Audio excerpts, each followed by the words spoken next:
All right, I think we should get on started. So hello and welcome everyone to our PHLAFF 2022 short block program Q&A session. My name is Sophia Mondragon and I am part of the programming team this season, and I'll be moderating this question and answer session. Today, we'll be talking to 3 filmmakers whose films are part of the Through the Eyes of Women short block. This block explores themes of womanhood, femininity, and coming to age as a woman. And I thought we could all begin by introducing ourselves formally. So as I already said, my name is Sophia and I'm part of the PHLAFF programming team. And would anyone like to begin? Okay, hello, my name is Andrea. I'm from Uruguay and I'm one of the directors of Clara de Huevo, Clare Egg White. I can go. My name is Damiana and I wrote and directed a short film titled Noctis. And I'm originally from Mexico, but I am based in Los Angeles. So my name is Janeva. I was born in Los Angeles and raised by my mother, who's from Guatemala. And so that's my connection to the sort of Latin American culture. And then my film was, or is, Más Latina, and it's a comedy piece. I did watch Clara de Huevo and Alma. I know we didn't have access to Damiana, your work, but I hope to see it sometime, yeah. Hi, I'm Lorraine, and yeah, my short film is Alma. I'm from Puerto Rico. I'm in Mayagüez, Puerto Rico. And yeah, I saw the film, so the 2 that were there in the link. So it's nice to meet you guys. Very good. So my first question for this roughly 30-minute session is, what inspired you guys to make the films that you decided to do?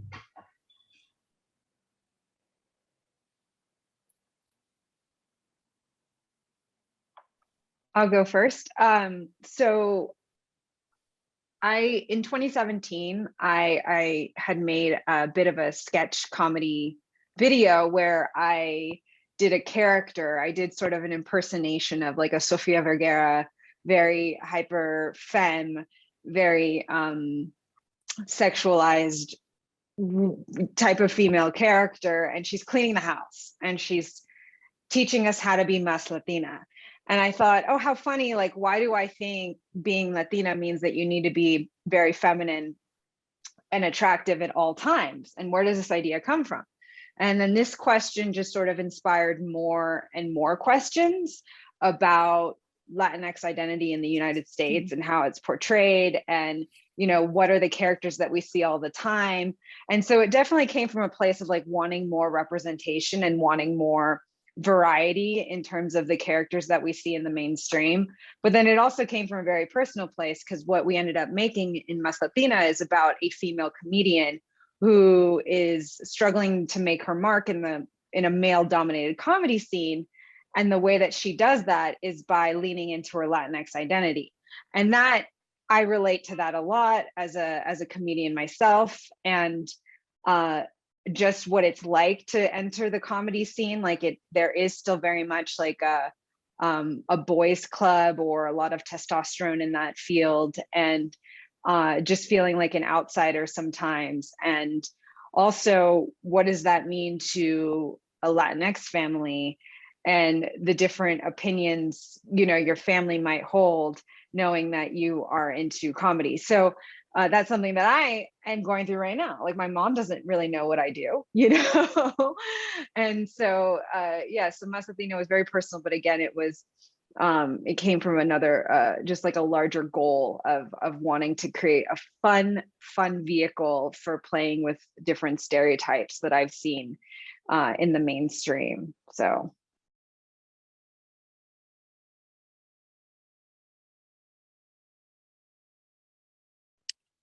Yeah, well, that's cool.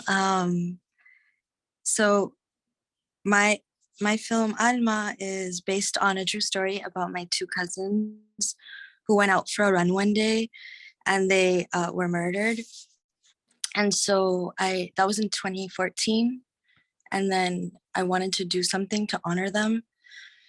And then like I made this film. So it's sort of like fragments of memories and stories that I was told, because one of them, who I was closest to, was in an abusive relationship, and which is who probably murdered her. No one was ever arrested. And so it's sort of, yeah, it's like in honor of them. And it's sort of like, yeah, it's like a spiritual type poem, film. That's it. Well, I liked very much your film, Lorraine. I love it. Congratulations. Thank you. Well, I wrote a novel and who is called Vulnerables, and then I gave the novel to my friend who is the co-director of the film, and the Clara de Huevo is a part of this novel. The story of Clara de Huevo is a part of a novel. I'm very interested in childhood, and the childhood is something very important that mark us for life. So if you live something in your childhood, then in your future you will have a lot of problems if you not solve it. So I'm very interested in this period of our lives and the importance of this period.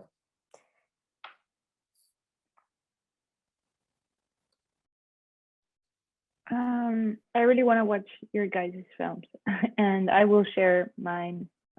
Sorry that I wasn't able to do it before. In my case, in Spanish, when a woman gives birth, we say dar a luz, which translates in English to create light or bring light. And this inspired the idea of creating a world where women actually were able to create light.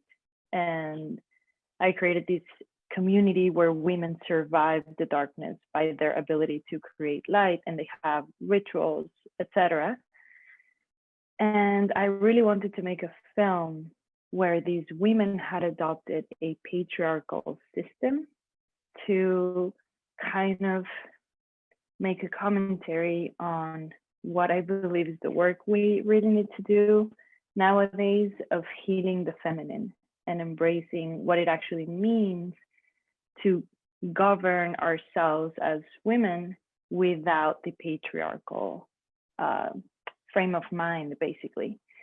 And that was like the setting of the film, the bigger reason of why I wanted to do it. And then on a personal side, the journey of the main character was echoing a lot of my internal journey of kind of finding my own light by embracing the most vulnerable and wounded part of myself, basically embracing what I feel is a feminine side that was always kept away. That's basically it. Wonderful, yeah. So in my initial, in the initial emails, I encouraged everyone to watch all of the films because I really wanted to explore how these films were in conversation with each other, since the programming team did place these films together. And my question really comes out of like, how do you see your own film in conversation with the film, with the larger short blocks and the themes that are being discussed today?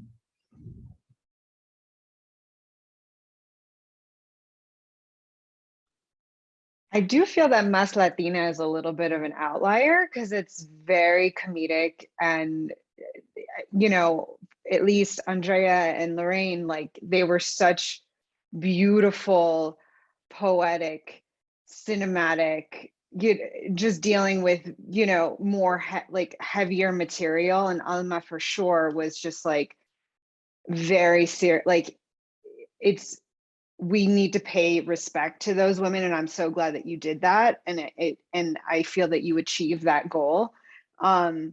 So I think this is a very interesting question from my perspective, because I am not sure. Like I think maybe one connection is just sort of the, you know, the female perspective in the comedy scene, but again, that is changing a lot in this moment right now. I feel like there's a lot more female comedians kind of coming to the forefront. So I'm not sure. I'm curious to hear from other folks, from the other creatives here, what themes they're seeing kind of unite us all. Yeah.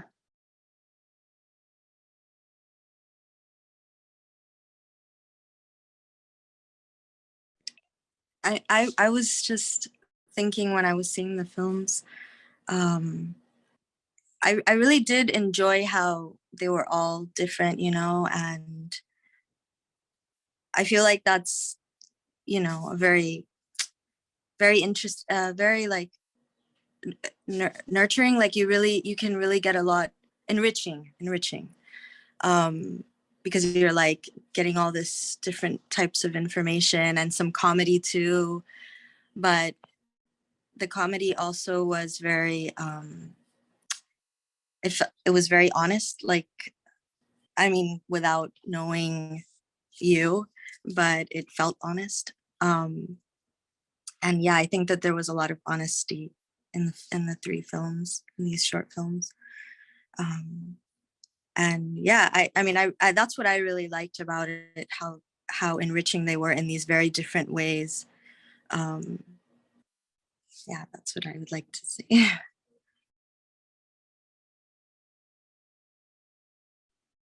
I also, Clara de Huevo had like maybe two generations of women, although there was that scene where the girl's getting her hair done, and maybe that's three generations of women there. But yeah, so I think that's something interesting, just to see how traditions are passed on, and how just, I don't know what it is to be a woman, and there's certain delicate moments that kind of define that experience. And I think one of them is like, you know, learning how to do your hair and present yourself at a party. Like that's kind of like, I don't know, I think that's like a formative moment, right? And that's speaking to what Andrea was saying about you know, those moments in childhood that really impact you for the rest of your life.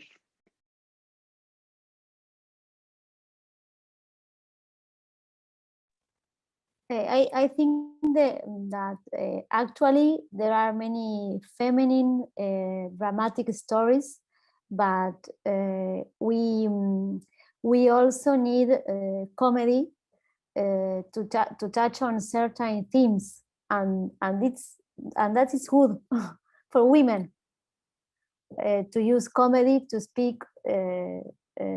But because something we are frightened to use the comedy to speak about serious themes, but the comedy is essential. We need it.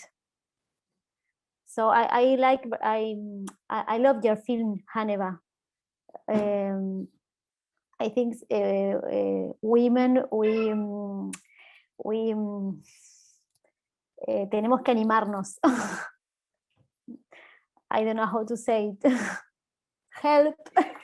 Yeah, I think another way is poner las pilas, no? Ponerse las pilas. Is that Sí. I don't know, is that a common phrase? Do we all know that one? Because I feel like regionally there are always all of these different. Yes. So we have to dare to do comedy. Yeah, I love that. I agree. I agree with that, and it's so true. Yeah, and also Clara, and in Clara de Huevo, yeah, I thought that really like got to my heart. Yeah, it was like it just really touched me, the story. That was beautiful. And yeah, and then yeah, I love the films, and I love the variety of like these different Thank you. stories. Yeah. Andrea, have you seen Amélie? It's that French film. Yes, of course, Amélie. Yes, I love it. It's one of my favorites of all time, and it definitely inspired the pacing of and the way that we use the narrator in Más Latina. But your little girl character definitely reminded me of Amélie. You know, she's socially Yes. awkward and so scared of intimacy, just so scared of being vulnerable in a, you know, and being rejected, you know, and so she'd rather just not. I'm just not going to do it, you know. Yes. And then when she goes to the party, but it's not the right party, right? It's just any party. Yes. And oh man, yeah. Damiana, we have to see your film. What is the tone of your film? So it's a non-dialogue film, I would say, from like magical realism, fantasy, kind of dark. It's basically this post-apocalyptic scenario. So I feel it's kind of unique in its own way. It doesn't really fit like one of the genres that easily. But even if I haven't like watched your film, just in this conversation, I've heard words that resonate with either what I want to do as a filmmaker or the themes that interest me, like the title of your novel, Andrea, vulnerable, like vulnerability. I feel it's such an important part of the process for me as a woman.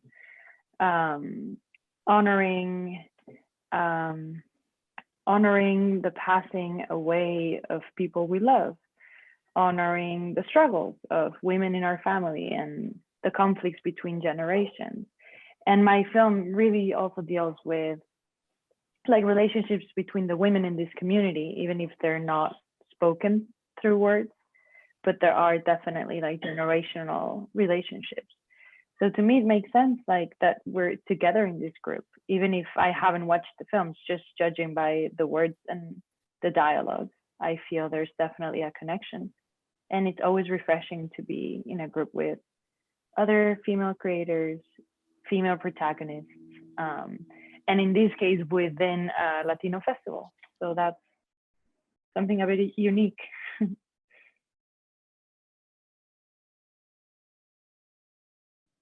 That segues so beautifully to my next question, which is about why did you decide to use themes on womanhood, femininity, vulnerability, and coming to age as a woman so central to your film, and why is it so important to tell these stories?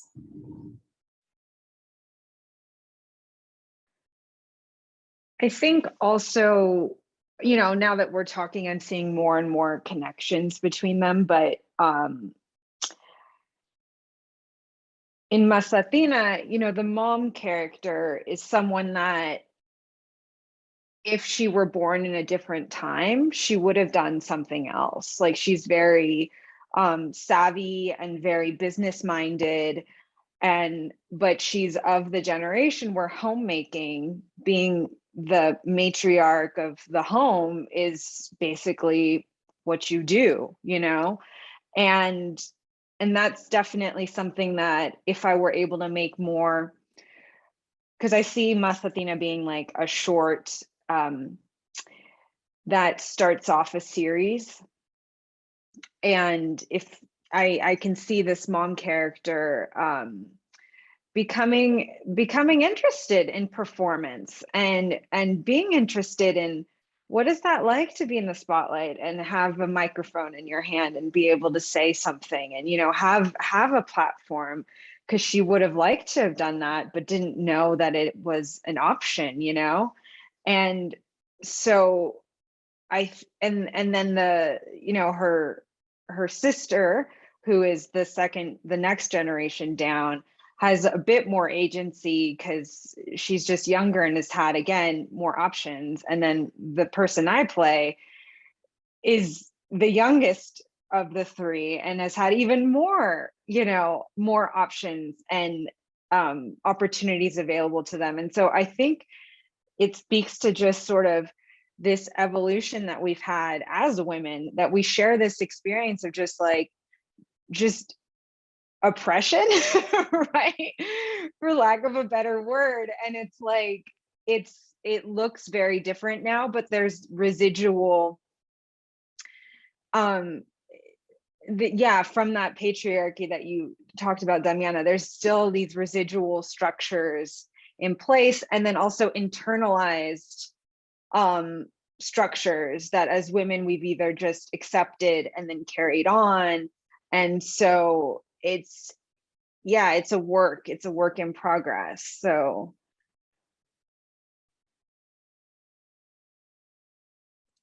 I wanted to say that I love the mom character, like right from the beginning.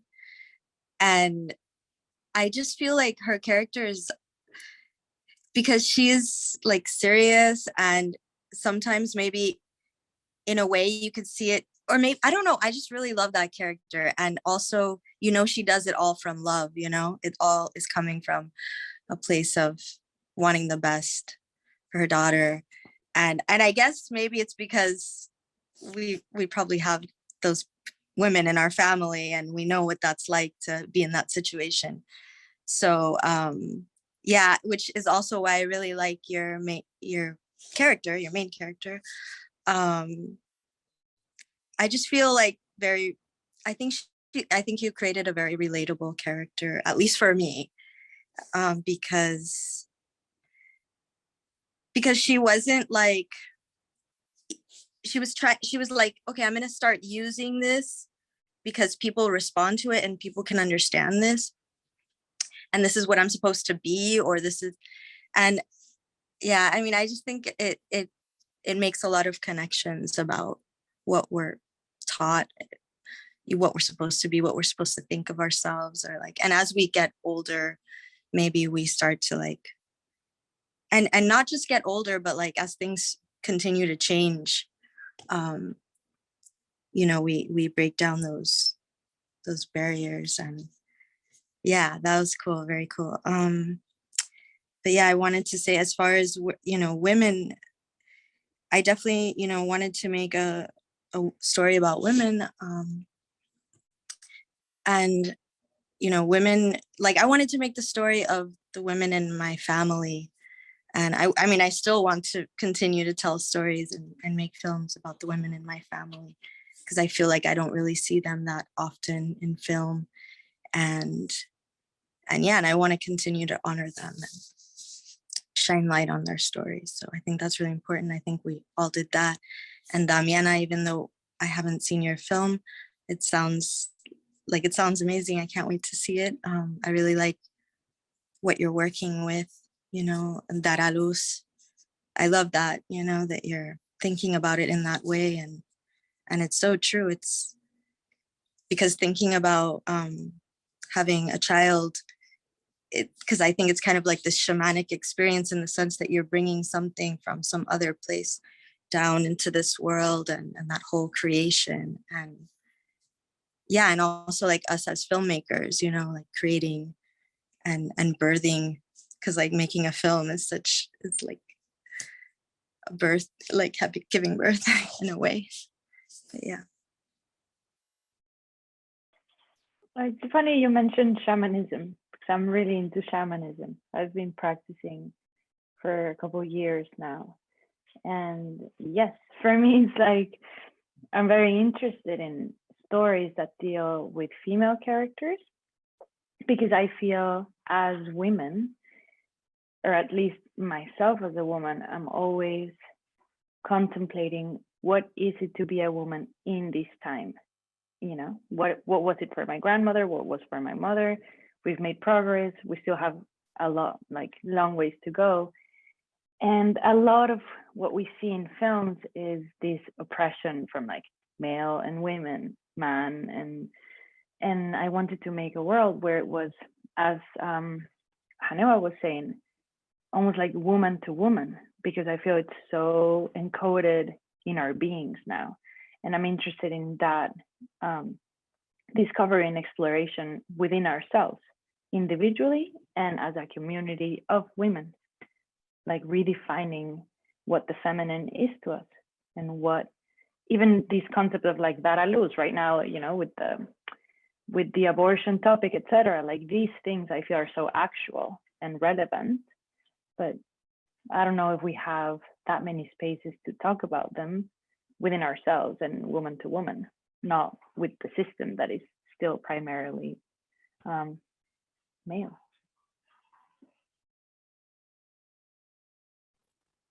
Well, I was interested in tell a story of a girl, not as a victim, but someone who has the tools to get ahead, even if it's a lie. And because she's not a victim, she's brave, she's resilient, and the character is not a victim. She makes a lie to survive. So that's my idea for the main character, not show a girl who is a victim. Instead, to show a girl who has an imagination to survive. Yeah, it's pretty sweet how like when her friend is like, I'm gonna give her the American Barbie doll or whatever, right? Yes. And then that's gonna get me into the party, and it works, right? Yes. But Clara's like, that's kind of low. Like you're kind of like, have some respect for yourself, you know, like what do you Yes. like, Yes. and then instead she like, you know, finds a random party to go to. Yes. Yeah. Yes.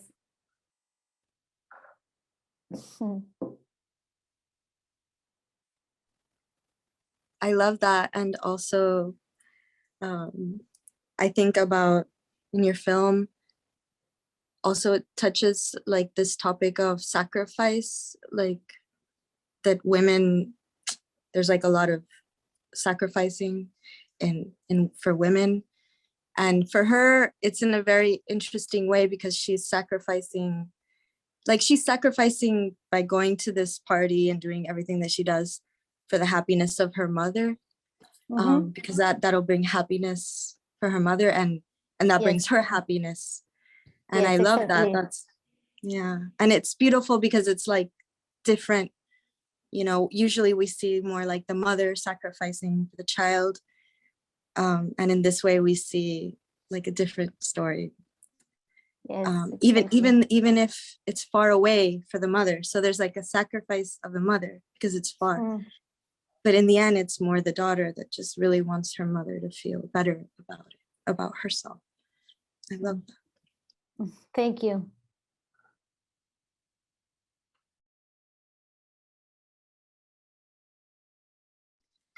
Yeah, and I wanted to say about Damiana, what you were saying about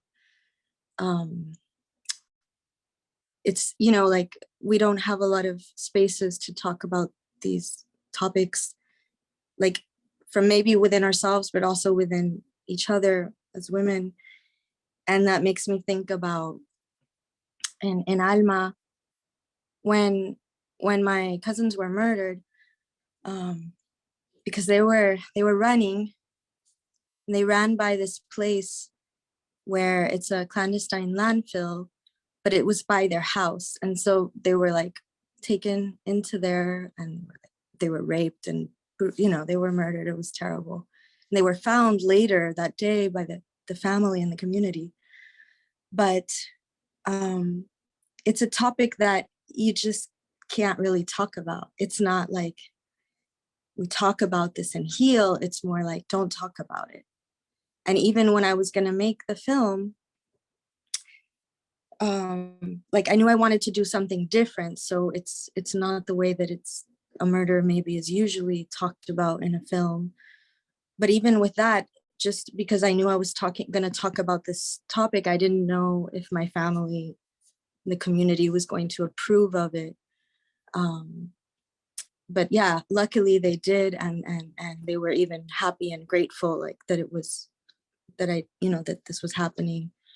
So that was nice. But while I was making it, you could just really feel how these are like taboo topics, you know, like, and violence against women and all these things, like they're talked about, and they're and more now, you know, people are speaking up and everything, but there definitely continues to be a lot of like silence about it. So I think that's all our films touch on topics, you know, that are about women and about things that just maybe we don't have a space to talk about and talk about this. So that's really, I like that you said that. Lorraine, I loved how the ocean kept coming in, and it was just, you know, the waves just crushing, you know, it was both violent but beautiful, you know, and just sort of like, you already knew at the start that there was an impending doom, like something was gonna, you know, because her friend says, you know, with these types of men, he kills you slowly, right? Like, and it's just sort of like how the ocean just does that, just kind of erodes the land, you know. And I imagine that was somewhat the metaphor. I don't know, but that's what I took away from that. Yeah, but I thought that was really beautiful. All the shots were incredible, and yeah, well done. Lorraine, I like what you say that, and I agree that your movie is a poem. It's not, it's a story, but it's a story like a poem, and that is beautiful. Thank you. And yeah, thank you. And like, I'm glad that you see that as a poem, and also about the water, about the waves and the crashing. I love that because I like hearing, you know, the different interpretations or ways that you can understand those waves, which can have like a lot of meanings. And that's definitely, you know, like crashing against the rocks, and that's definitely one of them. Yeah. And also like Puerto Rico is a small island, and, you know, water all around. Yeah. It's like about that too. And also I wanted to have like the elements throughout the film, like the fire and the water, because I wanted it to be like sort of like a ceremony in honor of them, you know, like the film itself includes the different elements, and it's like it's a ceremony, like a prayer also, because there is a prayer, so that they can always, you know, live forever in a way in that film.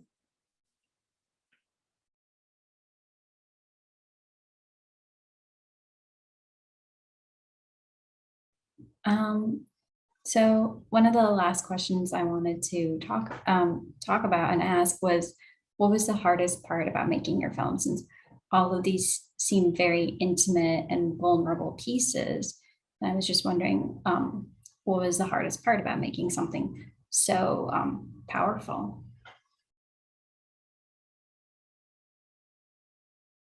For me, the hardest part was that this film, we started it before COVID.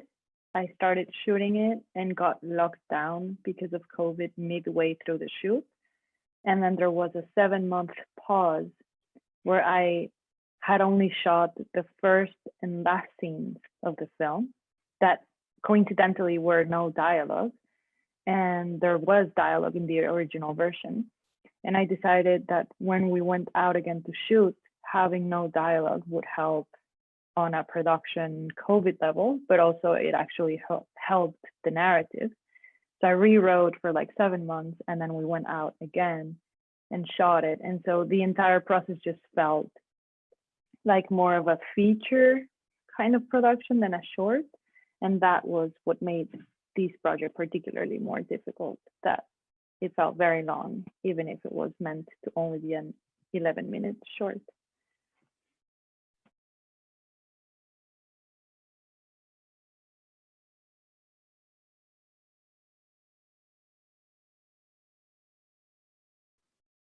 I wish I could just pick one thing. I feel like the whole thing was so hard to make. I think partially because it was my first project, so it was hard to convince people to trust me because I didn't have a track record yet. So just getting started was really hard. And then I had a similar experience to Damiana in that we shot most of what we needed the weekend before lockdown in Los Angeles, but there were a couple scenes that we didn't get because we had lost a location in the midst of production. And so I went into this dark, deep depression for a few months because, you know, just beating myself up about how we didn't get that, how the whole thing fell apart. Like, can I save this? What am I going to do now? We have COVID. I don't want to ask anyone to work for no money in COVID, like, you know, and so I had to just rewrite a lot and use the narrator differently. And I did 2 different kind of pickup shots, and it was, one I shot all by myself, and the other one it was just me, the DP, and one actor.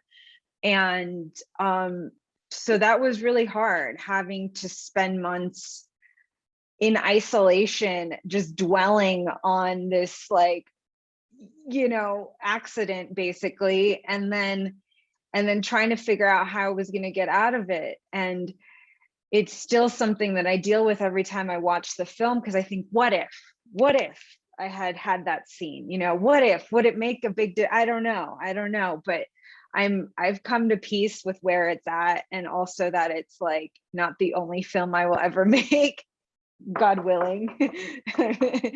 So I'd say that was probably the most challenging part, was like pivoting in pandemic and trying to figure out, how am I going to finish this thing, like, you know, and then and just hunkering down and doing all the post to get it out there. But I'm really happy to have it in this festival.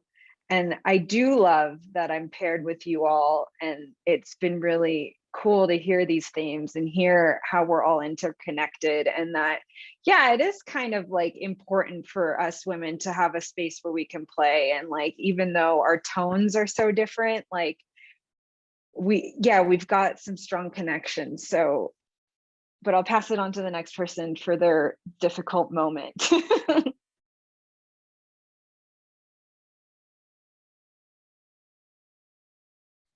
Well, this project, Clara de Huevo, won an award, and that's why it was possible to produce it. Most of the team was female, and working with the girls was very good. The girl was very good, very kind. She was great. Maybe the most difficult part was perhaps the editing part, the final part, because we couldn't find the best way to tell the story. After 10 versions, we decided we stayed with the first version. So maybe yes, women.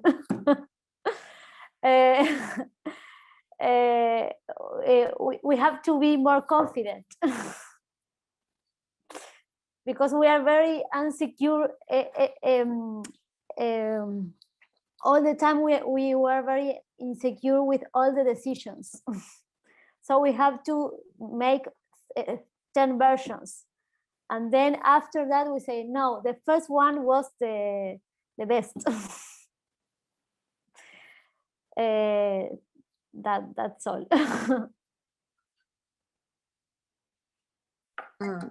Yeah, I think that was a good version.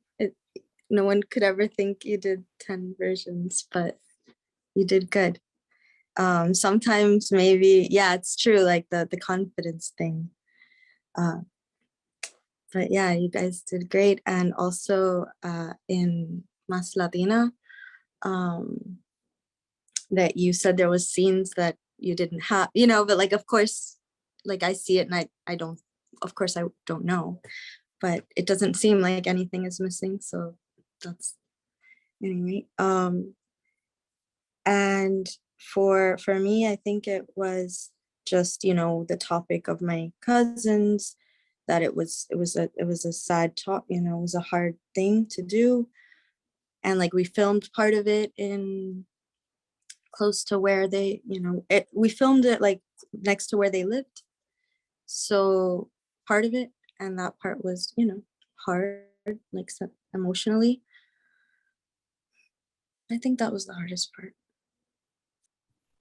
All right. Well, thank you guys so much for sitting down and talking to me and to each other about your films. And I just wanted to say thank you. And I look forward to seeing you and your films in the short walk in the PHLAFF